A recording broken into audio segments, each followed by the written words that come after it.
We're living in an age of new and exciting VR technology that's being released every month. Every time I turn around, there's a new VR headset. However, for the ones that have hype, it seems like they're getting smaller, but also more expensive and designed for the hardcore player. All these headsets coming out are amazing, slimming, form factor, pancake lenses, diopters, which sound great if you're looking to upgrade your VR headset, because all these headsets do have one thing in common: they're all very expensive. For example, the big screen beyond looks like it can be something great, but you have to pay $1,000 for just the headset itself, which is not including the Valve base stations and the controllers to use it. What if there was a high resolution headset that you can just plug it in and it works? Something that the average gamer can plug into their laptop or desktop without any prior VR knowledge and get a crisp experience right out of the box. Introducing the DPVR E4.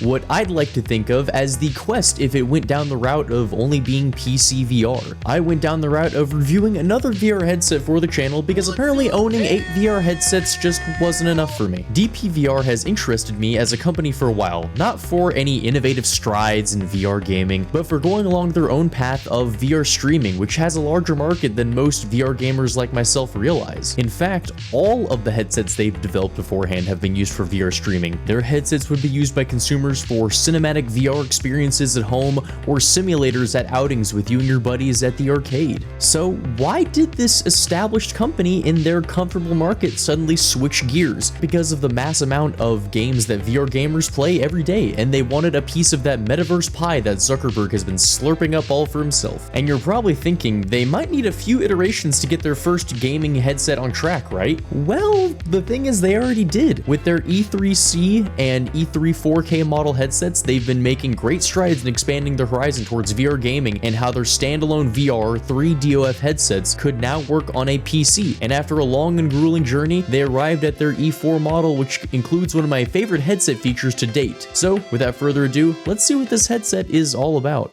With a 3664 by 1920 resolution and 116 degree field of view, I was surprised at not only the performance of their first 6 degrees of freedom VR headset, but also with how much the experience didn't seem to differ too far from my $1,000 index. The resolution is higher on paper and it translates well into the headset. It's not a night and day difference necessarily to where I would never be able to go back to the index or anything, but definitely sharper and clearer images than the index and the Quest. That and the perceived field of view is comparable to the index, but definitely a step up from the Quest. That resolution and FOV is also paired with a comfortable leather head strap and a top rubber support strap with a rubber light blocker around the front of the headset. The headset's design is actually pretty similar to the Quest Pro in the sense that it mainly uses your forehead and the back of your head to hold up the head strap while keeping the pressure off of your face. It also features motorized IPD adjustment, and there is enough space between the lenses and my face to fit a pair of glasses, which I tested with my manly shades. That and the inside-out tracking is on the upper curve from every VR headset I've tested that has inside-out tracking. It's certainly not flawless by any means, especially when I play FPS games, because as we all know, that's where you're going to have the most issues in tracking. But I would say that at least compared to something mainstream like the Quest, it was an improvement. The controllers themselves are immensely similar to the Quest 2, however, the most noticeable difference in the controllers is that the joysticks feel a lot more stable when I'm moving and clicking down on them rather than the Quest. The headset's software player that you have to install did not cause any extra strain on my computer, and it also has an RGB mode in case you need to host an emergency VR rave. But this is my favorite part of the entire headset. This one feature that has more practicality than any VR headset I've ever owned, which is literally just to flip it. This is something I never thought I would love so much until I started abusing the heck out of it.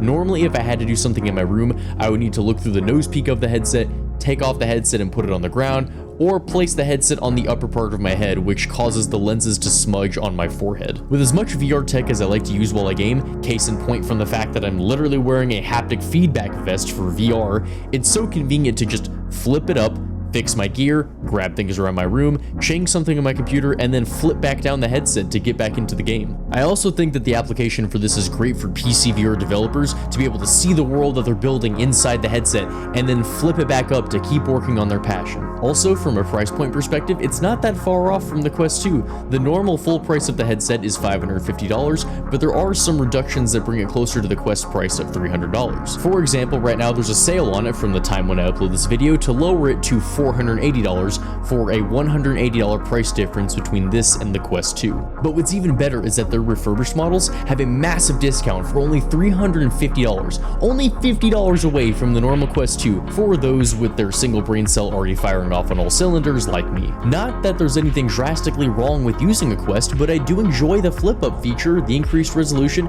increased FOV, and improved tracking. Also, let's be honest, the Quest 2 can't start a rave on its front faceplate. However, with all these good things, we all know that not every VR headset is going to be the holy grail, so there are some downsides. The audio on the headset actually does leave something to be desired. Even on max volume, I wish I could make it a little bit louder, and while putting it on max, the audio would leak into my microphone, which can be solved with some wireless headphones, or you can actually plug earphones into the audio jack on the DisplayPort box feeding out of the headset, which, in my opinion, if you're going to spend this kind of money on a headset, I wish they would include some extra earbuds, you know, just even the cheap ones you'd get from a flight. But I mean, if we're being honest here, if you're already trying to invest in a 4K resolution headset, you probably have a spare pair of earbuds lying around, so this isn't really too much of a gripe.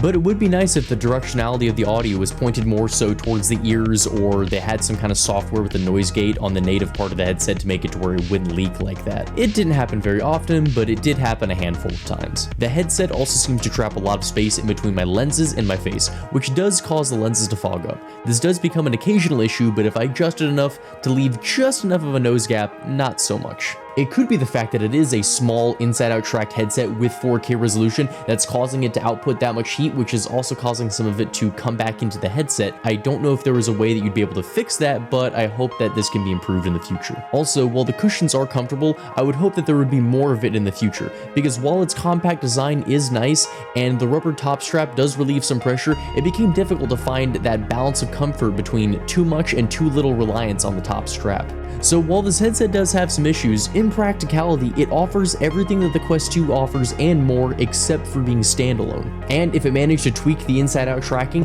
and or make it compatible with my base stations and tweak the audio, it could even compete with my Valve Index. It's a great headset with incredible practicality for somebody that's getting into VR. Honestly, with the resolution and the flip-up feature, I might start using this for some of my future videos and streams. And with the refurbished version being only $50 above the Quest 2 and the brand new one being only $50 higher than half the price of an Index, the market just got a lot more competitive. And with all that being said and done, this is me signing out, I guess. I mean, what did you think I was just going to spend all my time on YouTube? No, I'm going to go actually play VR. Get out of here. Go play some games. Maybe I'll see you out there.